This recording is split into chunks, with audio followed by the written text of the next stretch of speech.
It's a case that has rocked the Chicago area. A pregnant mom murdered after a Facebook marketplace sale gone wrong. An altercation ensued, and it resulted in the defendant stabbing the victim 70 times, causing the victim's death and the death of a 5-month-old unborn child. The defendant also stabbed the family dog. Fortunately, the dog was able to escape and survive. Before the defendant was done, he took available materials and started a fire inside the apartment. And newly released police body cam footage shows the interrogation at the suspect's home. I want to let you know, though, that there was a fire in that building. Are you aware of that? No. In the moment, officers threw him in cuffs. You're arrested, okay? For what? We're on the case presented by Law and Crime. I'm Chris Stewart. Murdered after a Facebook marketplace sale gone wrong. An altercation ensued, and it resulted in the defendant stabbing the victim 70 times, causing the victim's death and the death of a 5-month-old unborn child. The defendant also stabbed the family dog. Fortunately, the dog was able to escape and survive. Before the defendant was done, he took available materials and started a fire inside the apartment. And newly released police body cam footage shows the interrogation at the suspect's home. I want to let you know, though, that there was a fire in that building. Are you aware of that?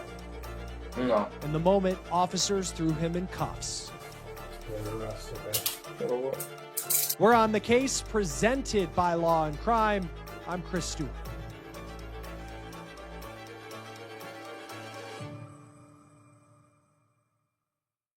You might remember a few weeks back, we covered this story, and the details are just as haunting today as they were the day that it happened. A pregnant woman in Downers Grove, Illinois, is now dead, allegedly at the hands of a dissatisfied Facebook marketplace customer. That alleged customer, and now defendant, you just saw in handcuffs. His name, 19-year-old Netis Ravukas, a painter and snow removal worker from Westmont, Illinois, which is just about 10 minutes away from the victim and where all of this allegedly took place. Ravukas reportedly had no criminal background, but these are the charges he is now facing: first-degree murder, intentional homicide of an unborn child, armed robbery, aggravated arson, and aggravated cruelty to animals. On paper, the man in custody does not give the impression of a killer.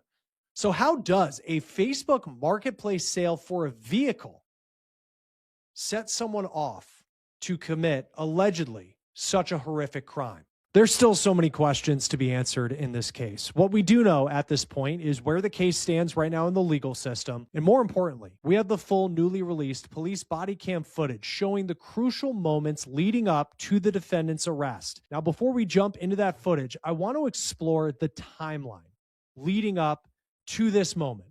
According to prosecutors, on January 24th, Eliza Morales' husband listed a dark red 1994 Ford Ranger pickup truck for sale on Facebook Marketplace. Now, the defendant reportedly expressed interest in the vehicle and reached out to Eliza Morales' husband that same day. Investigators say that Ravukas went to the apartment of both Gabriel, the husband, and his wife, Eliza Morales, the victim, to check out the truck, and he ended up buying it, and he left with it that night. Should be a done deal, right? Well, not entirely. Gabriel and Eliza accidentally left their own license plates on the vehicle, so the defendant arranged to meet at the couple's apartment 2 days later to give the plates back and obtain a bill of sale. And that second encounter is what changed everything. Fast forward now, January 26th. It is a Monday, should be just a typical day. According to police, surveillance video from the apartment shows the defendant meeting 30-year-old Eliza Morales in her apartment at 5:28 p.m. At that time, she was home by herself. Now, here's what the DuPage County State Attorney said happened next. The victim met the defendant, and the defendant retrieved or gave the victim the license plates. The victim gave the defendant a screwdriver. He went out to the truck and came back to the victim and entered the victim's residence. The door shuts behind them, and according to investigators, video captures the defendant holding a shiny tool resembling a screwdriver behind his back. And here's where things take allegedly a dark and gruesome turn. At 5:47 p.m., roughly 20 minutes after the defendant arrived at the apartment, police said surveillance video captures a struggle between him and Eliza near the doorway, and the door appears to open and close multiple times with the door handle turning from inside the apartment, indicating a possible attempt to escape. But according to police, it was too late. An altercation ensued, and it resulted in the defendant stabbing the victim 70 times, causing the victim's death and the death of her 5-month-old unborn child. The defendant also stabbed the family dog. Fortunately, the dog was able to escape and survive. Before the defendant was done, he took available materials and started a fire inside the apartment.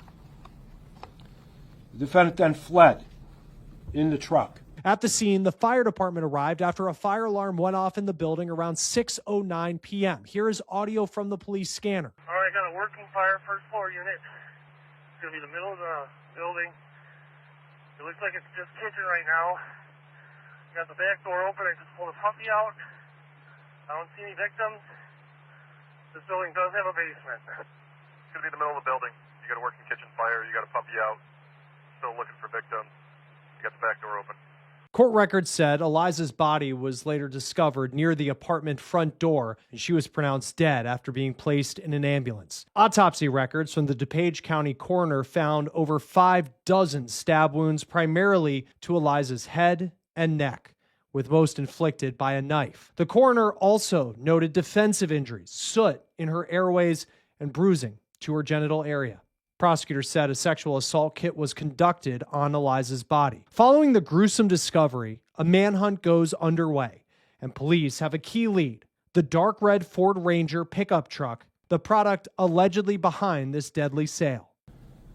The Downers Grove Police Department quickly identified the suspect in this case, and at 11:42, they observed the pickup truck in the driveway on a house on Spruce Lane in Westmont.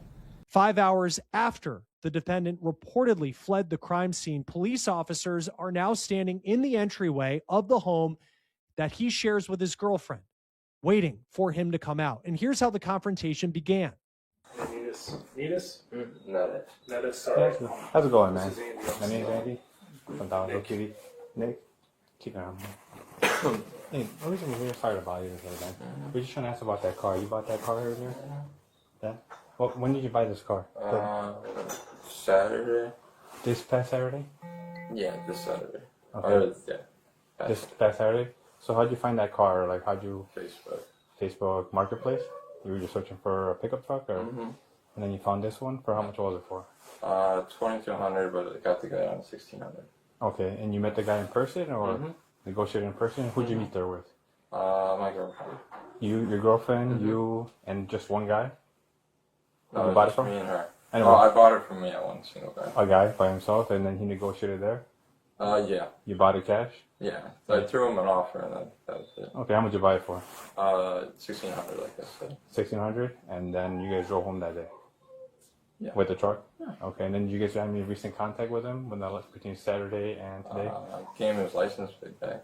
When did you give him his license plate back? Yesterday. Sorry, man. I'm not trying to make you nervous. I'm just scooping You're past you. fine. Yesterday? Mm-hmm. What was yesterday? What, Monday? Monday? Or, No, I you mean forget, like, today's Monday. I'm sorry, Tuesday, or Sunday. So Oh, no. You're as What time is it? Today's still Monday. I'm sorry, what's Yeah. I plowed hard. It's your fault. Yeah, so Monday. So today, earlier today? Yes, yes. So what'd you do? Did you call him on the phone or Facebook message him, or what'd you do? I messaged him. On Facebook Messenger? Okay, and then what'd you tell him? Like, hey, I got. What'd you tell him? Because he told me to either tell him when I'm passing through to just drop it off at the mail thing or give it to his wife. Okay, and then you said fine. Mm-hmm. And then just walk me through, man. So you, what time did you end up giving them like the license plate? I think I texted him at 5:15, and they're just like right around there. 5:15, and you were in the area, or? Yeah, because I was working in Lombard and it's Okay. same shit. And then you said, so you pretty much bought it where he lives? That where you bought the? Yeah. You know the address by any chance?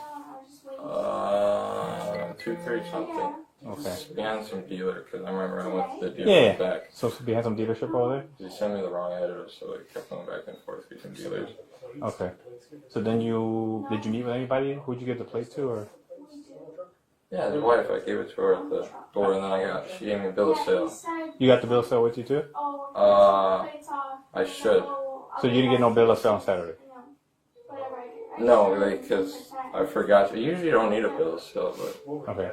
Yeah, it looks like you forgot the plates. You forgot the plates. You got yeah, a lot of he stuff, texted right? me he forgot the plates, and I've been over before because someone will take the plates and go through tolls or take it through tickets. Yeah, I get what you're saying. At this point, the defendant refuses to provide officers with the bill of sale on the truck. And from what we now know, that's because the exchange never happened. Here's where officers question him about his interaction with Eliza. So you came in there, you saw the wife? Yeah, at the door I gave it to her. So, at the door of the apartment or the whole complex? Complex, like You were still outside? gate if you call it. Sorry. So you came to the front, like just a vestibule, and you gave her the plate there? Do you remember what she was wearing? Black. Like black clothing or Yeah, like a black sweater. black sweater? Was she by herself? From what I know, I don't know. Okay, was she actually normal? I mean, when she came out? Yeah. She actually normal? She was okay. And you handed her the plate? Yeah. And you know exactly what time it was? Do you have your phone? Maybe you called her at that time? Can you see what I time? didn't know. I didn't call that. How did she know you were outside? At the little gate, because they have the name, so I just paused it. Okay, and you just buzzed the name and she came out? Because he said it was his wife, I feel like, because then I call him and then he called her. Unless he gave me his wife's number, I think, so. Do you have the Facebook message app between you two? Just to confirm? I should. I know this seems like a lot for buying a car, but we're trying to put everything on the timeline here, man. You're very helpful for us right now. Well, my phone keeps... The car's been working fine for you, though? Somewhat. Yeah, $1,600 car, right? You buy them? Yeah, it's 600. No, I bought that one for myself. To drive it? That's pretty good. The biggest thing is just on the highway it's a little shaky. Yeah, I just told him I'd be there around 5. So it's about to head to work in mid-shift? Whose number is that? I don't know. I never called it or texted it. I'll text you when I'm close by. I'll be there around 4:10. Does that work? And then he questioned you, Mark, 5:10? Why? He didn't want 4:10? No, because it was 4:30. Ah, I gotcha. I completely forgot. 5:10, yeah, sorry. Yeah, sounds good. And that was it? What time did he send that? 4:38. 4:34. And you got there 5:10, 5:15. and everything was fine. No, yeah, he's Okay. been working. You didn't go inside the apartment or anything like that? According to investigators, the encounter at Eliza's apartment lasted longer than just 5 minutes. In fact, it was around 40 minutes from the time that the suspect arrived at her home to when the fire department received an alert from the building. Officers continue to press the defendant about this bill of sale. Do you have that bill of sale that she wrote up? I'm pretty sure I lost it. You just got it like a couple hours ago. No, I got it a couple hours ago. He's worked like 36 hours. Oh. Wow. I mean, like, she wrote it up for you, right? And then, did you guys do 2 copies where she kept one, or she just did one? No, I usually just have. I know people do the dual copies, but I always have one. But 99% of the time, they don't ask me for a bill of sale. It's just the one time because of the tax purposes, I assume. Yeah, and I'll tell you straight up right here, if you paid $1,600 and you wrote on the bill of sale $500 or $1, we don't give a shit about that. Really? No, I don't care about that. But do you have the paperwork that she filled out, or that, whatever you came up with? I don't care what the amount was, or if it's, says you buy it for $100. No, I didn't know that. We're not the tax police today. Okay. So, but we're just trying to connect the dots here. So, I want to let you know, though, that there was a fire at that building. Are you aware of that? No. No. So we're just trying to figure out what all's going on. So Okay. What is that, the red tape for? Oh, that's not Oh, really it's pants. just cuff. No, yeah. Yeah. I thought it was like a red tape, right? Oh, same thing. Gotcha. Was there coldness? You got anything in your hands? No, there's salt at work, so. Salt at work. Okay. So, Where's the bill of sale? You think? Is it somewhere in your room or in the truck? I would assume it's in one of my clothes, but is it cool if we look for it or you look for it? I can try looking We're just, for it. Yeah. like I said, we're just trying to come No, up I with understand. what the heck happened. I right there just- We're today. just trying to get a timeline where the fire started, so at least, like, you know, at this time, it Yeah. didn't happen. This happened after 5:10 or whatever. You're right. So you were 5 minutes, 5:20, 5:25. It Right? was, yeah, it was a little bit later. It wasn't on time, but Gotcha. And then she was wearing, you said, black sweater. yeah, black sweater, like a thin black Okay. sweater. I don't know. What would your closing be? Is it over there, or is that bill of sale? Yeah, I could look at it. I have the pants. Yeah. You want to go? Yeah. Appreciate it, man. Bring Thank it you. over. Do you do snow removal then? I do painting with snow removal in the winter. Gotcha. This, and these, but don't have anything. I usually throw everything away once I come back. It's always full of salt and. Why'd you have to get the bill of sale though? If you needed that for the. It's just when I go to the DMVs, I've had problems before where they won't Yeah. let me register the car. I don't know the exact reason. So I said I didn't know that you pay less or you don't actually pay less. My brother's always told me that you pay less.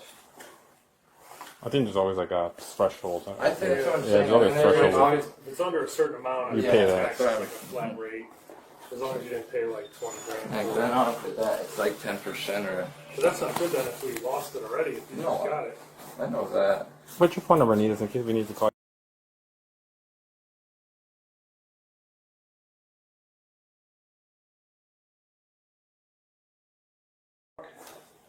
Just throw it in the visor or the glove box or something. No, I'm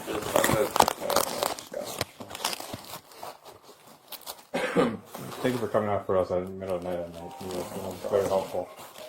I'm just trying to make sure to figure out the timeline and all that.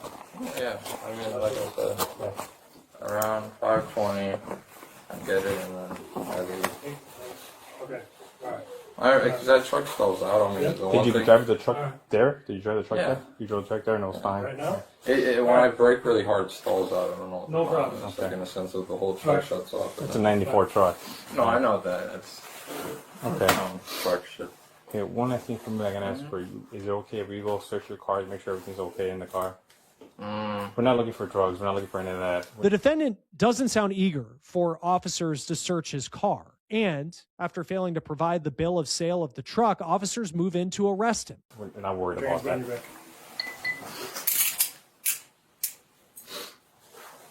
You're under arrest, okay? For what? Can I put a sack Explain in on? just a second, okay? Just take a deep breath. You got your phone with you? Mm-hmm. You want me to give it to you? Go ahead and step forward. The defendant, now in handcuffs, remains calm as officers retrieve the rest of the people in the house. They appear to be in utter disbelief. What is going on? There's I going to be just have my phone. 3 additional or 4 additional people in this house, just so you know. Some of them are sleeping still. We got a 100-year-old lady upstairs and a 40-year-old. Okay. There's no upstairs. Downstairs. Okay, go ahead and ID him. Do some interviews on Oh my timeline, God. and I'll get a patrol unit to do a transport to this guy back to the PD. You got slippers? Oh, no. Can Shoes? I get his shoes? Yeah, where are his shoes at? Right over here. I'll come with you. Is there anything you can tell me about? Is this about questioning or why he's being taken into custody at all? Yeah, we'll explain to you in just a second, okay? Let's step out here, okay? Stuff going on. Yeah. Okay, sure. Officers bring the defendant to the squad car. I'll get the door. Yeah.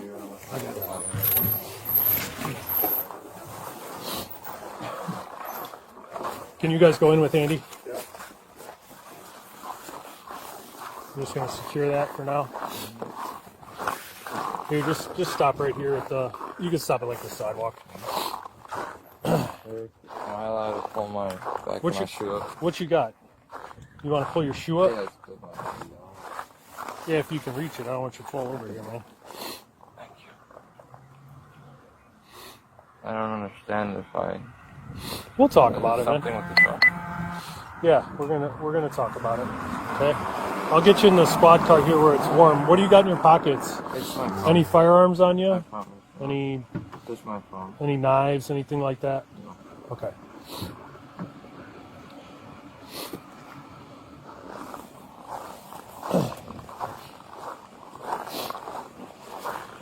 Hang on just a second. He's got a phone in here. I'm going to take his phone. You got a phone? This is yours? Anything else in your pockets? I don't know if it's alive. No. You don't know if it's on? I couldn't charge it. We were just on it. It's got some. Okay.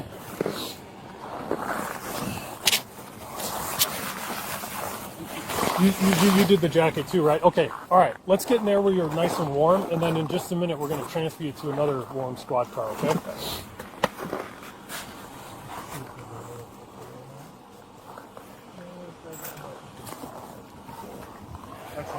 Dashcam video shows the suspect asking once more why he's arrested while on the way to the police station. Are you able to tell me what this is about?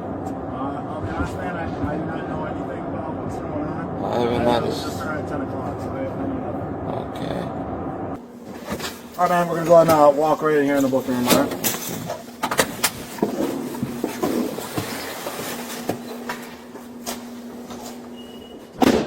Now, the police footage ends here, but the night is far from over. We began our first interview, which was not very fruitful, other than telling us that he was there. And then later on, during the second interview, obviously he made statements that implicated him in the crime.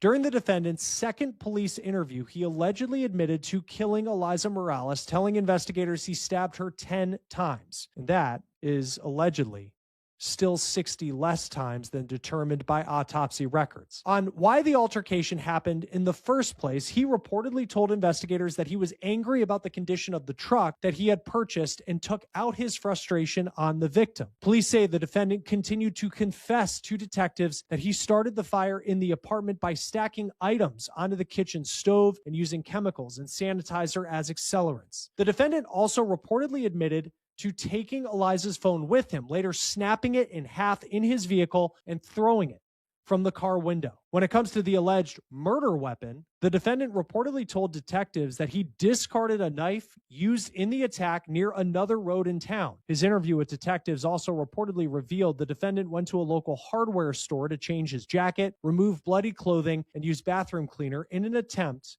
to remove blood off of him. The defendant at one point also reportedly went with detectives to recover evidence. And here's what they found. Subsequently, a search warrant was executed at the Spruce Lane address, and located in the course of that search warrant were boots that it is believed the defendant was wearing at the time of the offense, and the police observed what appeared to be blood on those boots. Additional clothing was also located at that residence. The preliminary results of the fire investigation is that there are 2 points of origin, the first being the kitchen stove and the second being the front door. The fire is currently determined as incendiary and started with normal combustible materials. The police continued their investigation, which led them to 63rd and Main, which is an Ace Hardware store, and in the garbage at that location, the police located additional clothing that the defendant had been wearing at the time of the offense. In addition, they located Eliza's work lanyard and work IDs from Lurie Children's Hospital, where Eliza worked, as well as Eliza's husband's debit card. There were gloves that appeared to have been blood that were located, as well as pieces of Eliza's phone. The police also executed a search warrant on the subject truck, and apparent blood was located on the driver's door and steering wheel.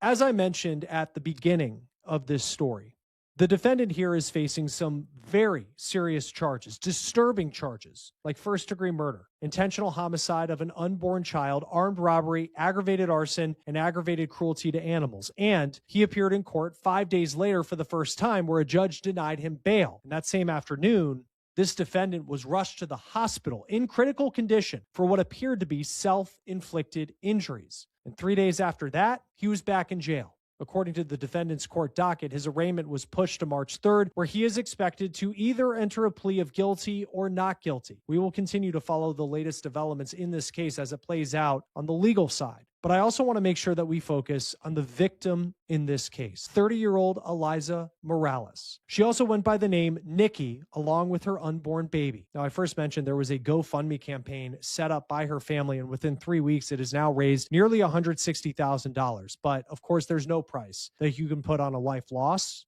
and in this case, 2 lives, and a life that Eliza lived that touched so many people. And since we last covered this story, there's an obituary that's been put up. And here's what her family had to say in part. Quote, Nikki's zest for life was felt by all who knew her from the moment that she was born. Her generous nature and kind-heartedness will continue to be shown through her larger family and countless friends. Nikki was a vibrant, passionate, courageous person who will be missed by all those she knew and who knew her. We thank the Lord for the honor and privilege of having their beautiful souls in our lives. May she rest in eternal tranquility. That will do it for On the Case, presented by Law and Crime. Subscribe to us on YouTube and Spotify, and now you can find episodes of On the Case streaming on Peacock. I'm Chris Stewart. We'll see you next time.